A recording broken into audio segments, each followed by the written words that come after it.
Hello दोस्तों, मैं संदीप आप सबका अपने यूट्यूब चैनल ज्ञान एजुकेशन आरबीएल में स्वागत करता हूं।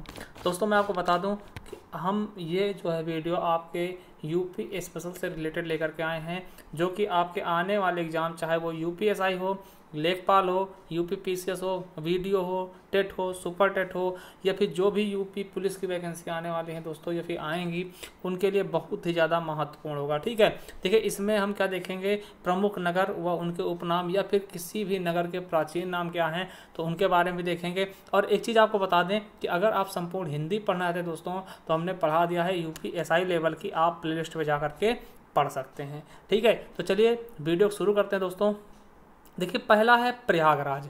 आपको पता है कि प्रयागराज का नाम इलाहाबाद, पहले प्रयागराज था, फिर इलाहाबाद हुआ, फिर से क्या कर दिया गया, इसको प्रयागराज कर दिया गया अंततः। ठीक है, अब देखिए प्रयागराज को किन किन नामों से जाना जाता है दोस्तों, तो इसे हम संगम नगरी कहते हैं। आपको पता भी होगा क्योंकि यहाँ पर क्या है, संगम है दोस्तों। ठीक है, क्या है, संगम है, इसलिए संगम नगरी कहते हैं। कुंभ नगरी कहते हैं क्योंकि आपको पता है यहाँ पे कुंभ मेला लगता है। ठीक है, 12 वर्ष में महाकुंभ और 6 वर्ष पे कुंभ लगता है ना, तो आपको पता होगा। ठीक है, तीर्थ नगरी कहते हैं, अमरूद नगरी कहते हैं क्योंकि अमरूद बहुत ही ज़्यादा फेमस है दोस्तों आपके प्रयागराज का। जिस प्रकार से दोस्तों प्रतापगढ़ का आंवला, उसी प्रकार से यहाँ का अमरूद फेमस है। ठीक, इसीलिए अमरूद नगरी भी कहते हैं। और ईश्वर का निवास स्थान भी कहा जाता है। क्या बोलते हैं, ईश्वर का निवास स्थान, तो याद रखेंगे। ठीक है, प्रयागराज के बारे में। चलिए अब दूसरा दोस्तों, प्रतापगढ़। ठीक है, जब आप प्रयागराज जाते हैं हमारे रायबरेली की तरफ से, तो पहले प्रतापगढ़ पड़ता है, फिर उसके बाद प्रयागराज आता है ना। प्रतापगढ़ को क्या बोलते हैं दोस्तों, आंवला नगरी। दोस्तों ये पूरे उत्तर प्रदेश का सबसे बहुत बड़ा दोस्तों क्या है, आंवला का उत्पादन करता है। ठीक, तो इसीलिए दोस्तों इसे क्या बोलते हैं, आंवला नगरी। बहुत ही फेमस है प्रतापगढ़ दोस्तों आंवला के लिए, इसीलिए इसका नाम ही आंवला नगरी के नाम से रख दिया गया। ठीक है, अब वहीं मलिहाबाद बात करते हैं दोस्तों, ये पड़ता है लखनऊ के पास। ठीक है, मलिहाबाद कहाँ पड़ता है, लखनऊ के पास दोस्तों।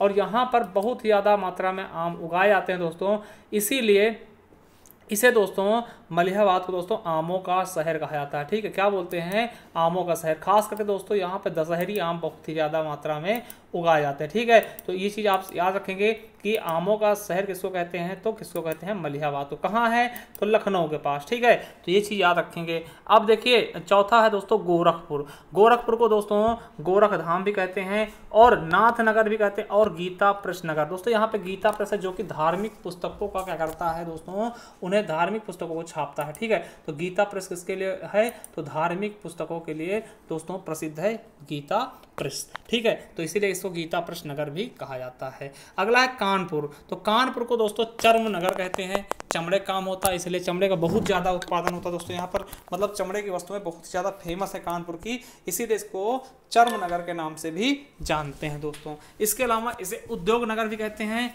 और दोस्तों इसे पूर्वोत्तर भारत का मानचेस्टर, क्या, पूर्वोत्तर भारत का मानचेस्टर इंपॉर्टेंट है, याद रख लेंगे। ठीक है, तो ये चीज़ याद रखेंगे।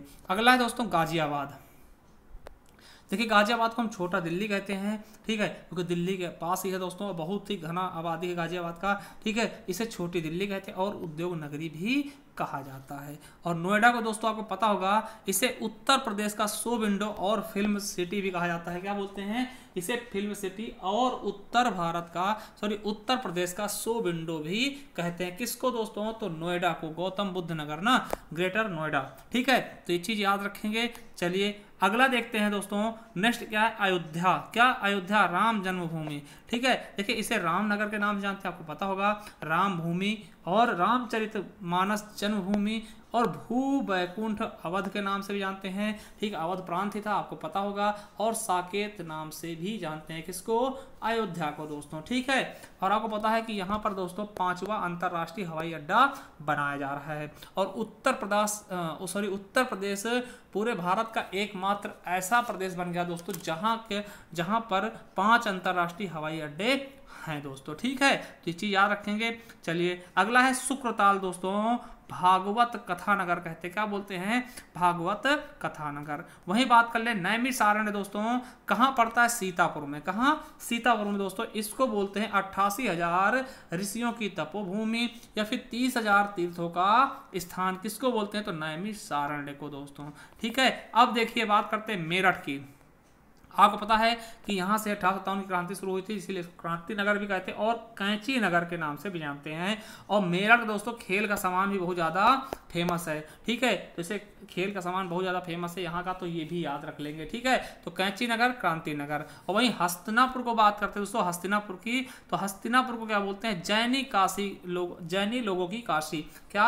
जैनी लोगों की काशी किसको बोलते हैं? हस्तिनापुर को दोस्तों, ठीक है। और कन्नौज की बात अगर कर ले दोस्तों तो इत्र नगरी बोलते हैं। क्या?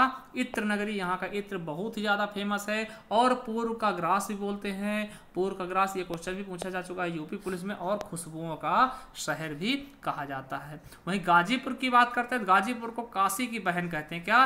काशी की बहन कहते हैं। और दोस्तों आपको बता दें कि गाजीपुर में अफीम फैक्ट्री भी है और यहीं पर लॉर्ड कॉर्नवालिस का क्या है? मकबरा है दोस्तों, ठीक। तो ये चीजें आप याद रख लेंगे गाजीपुर से रिलेटेड। और वहीं रामपुर की बात करते हैं दोस्तों, रामपुरी चाकू आपको पता होगा, इसीलिए इसको चाकुओं का नगर भी कहते हैं। और आगरा को पेठा नगरी व ताज नगरी कहते हैं, क्योंकि यहाँ पे ताजमहल है। और पेठा यहाँ का फेमस, अगर आप गए होंगे तो यहाँ का पंछी पेठा दोस्तों बहुत ही ज्यादा फेमस है, ठीक है।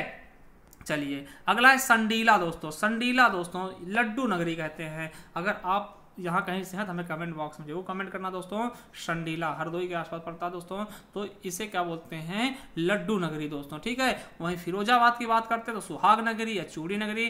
कांच उद्योग बहुत ही अच्छा होता है फिरोजाबाद का, आपको पता होगा, ठीक है। तो ये चीज समझ लीजिएगा। और हाथरस को दोस्तों हींग या गुलाल नगरी बोलते हैं। क्या? हींग या गुलाल नगरी कहाँ? हाथरस को दोस्तों, ठीक है।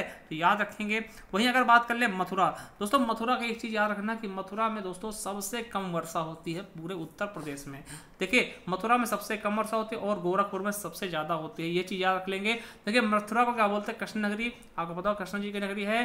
पेड़ा नगरी, ठीक है। 12 वन और 24 उपवन की नगरी और 5 पर्वतों का क्षेत्र भी कहा जाता है। चलिए अगला है सोनभद्र, इसको बोलते हैं सोनांचल और पावर कैपिटल ऑफ इंडिया दोस्तों। एक चीज बता दें सोनभद्र के बारे में, बहुत ही ज्यादा इंपॉर्टेंट, कि सोनभद्र दोस्तों उत्तर प्रदेश का सबसे दक्षिणतम जिला है। क्या है? सबसे दक्षिणतम जिला है। और पूरे भारत का एकमात्र ऐसा जिला है जो 4 राज्यों को स्पर्श करता है। कौन है?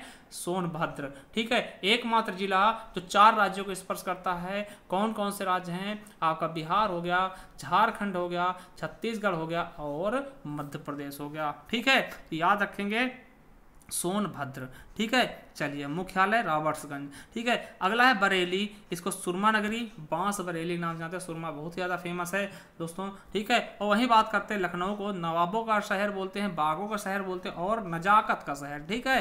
तो याद रखेंगे। अगला है मुरादाबाद पीतल नगरी या फिर बर्तनों का शहर, बहुत ही इंपॉर्टेंट है पीतल नगरी, बहुत बार पूछा गया कि मुरादाबाद को पीतल नगरी, नाम याद रखेंगे, ठीक है। चलिए अगला है वाराणसी दोस्तों, तो वाराणसी क्या बोलते हैं दोस्तों? विश्वनाथ की नगरी, आपको पता है बाबा विश्वनाथ का मंदिर भी है, बहुत फेमस है। शिव नगरी, मुक्ति नगरी, मुक्ति क्षेत्र, पंडों का नगर और घाटों का नगर भी कहते हैं इसको, ठीक है। वहीं जौनपुर की बात करते हैं, इसको पूर्व का सिराज कहते हैं और सिराजे हिंद बोलते हैं। पूर्व का सिराज, ये क्वेश्चन आपके एग्जाम में पूछा जा चुका है, ठीक है। तो याद रख लेंगे। अब देखिए कुछ प्राचीन नाम देखते हैं। जैसे लखनऊ का प्राचीन नाम क्या था दोस्तों? लखनपुर या लक्ष्मणपुर। और वहीं काशी का क्या है? वाराणसी और बनारस। क्या? वाराणसी और बनारस। वहीं कन्नौज को कांचकुब्ज बोलते हैं और नगर महोदय श्री, ये भी क्वेश्चन पूछा गया है, याद रखेंगे। कन्नौज को कान्यकुब्ज और नगर महोदय श्री के नाम से जाना जाता था, ये पुराने नाम है। और देखिए कुशीनगर को पहले कुशीनारा के नाम जानते थे। मथुरा का पुराना नाम क्या था? मधुपुरी। और अयोध्या का क्या नाम था? अयोध्या। और वहीं बात कर ले दोस्तों, सारनाथ का पुराना नाम क्या था? सिंहपुर और ऋषिपत्तनम, है ना। ऋषिपतन बोलते थे, ऋषिपत्तनम भी बोलते थे ना। वहीं अगर बरसाना की बात कर लें तो ब्रह्मशारणी और ब्रह्मवर्त किसका नाम था? बिठूर का दोस्तों, जो कि कानपुर में पड़ता है। वहीं हस्तिनापुर को दान तीर्थ के नाम से जानते हैं। फिरोजाबाद को चंद्रनगर या चंद्रवार के नाम से जाना जाता था पहले। और अलीगढ़ का पुराना नाम क्या था? हरिगढ़ था, कोयल था और कोल था ना। वहीं कानपुर को कानपुर के नाम से जानते थे दोस्तों, ठीक है। तो ये आपकी क्लास कंप्लीट हो गई दोस्तों। अगर आपको इसकी पीडीएफ चाहिए आप हमारे टेलीग्राम चैनल से जुड़ सकते हैं, जिसका नाम है ज्ञान आरबीएल ऑफिशियल दोस्तों, ज्ञान आरबीएल ऑफिशियल, ठीक है। और इंस्टाग्राम पे हमें फॉलो कर सकते हैं ज्ञान आरबीएल ऑफिशियल के नाम से। और वहीं दोस्तों हमारे चैनल को सब्सक्राइब कर ले। और आपको अगर हिंदी पढ़ना दोस्तों, जाइएगा हमारे इसी चैनल के प्लेलिस्ट पर और आपको मिल जाएगा ये संपूर्ण Hindi all exam new batch, है ना। देखिए ये आपको मिल जाएगा संपूर्ण Hindi new batch all exam 2021। तो इसे आप जा करके देख सकते हैं, एक ही क्रम में लगी हुई वीडियो आपको एक तरीके से मिल जाएंगे दोस्तों। तो चलिए, थैंक यू, धन्यवाद। चैनल सब्सक्राइब कर लेना अगर वीडियो पसंद आई तो।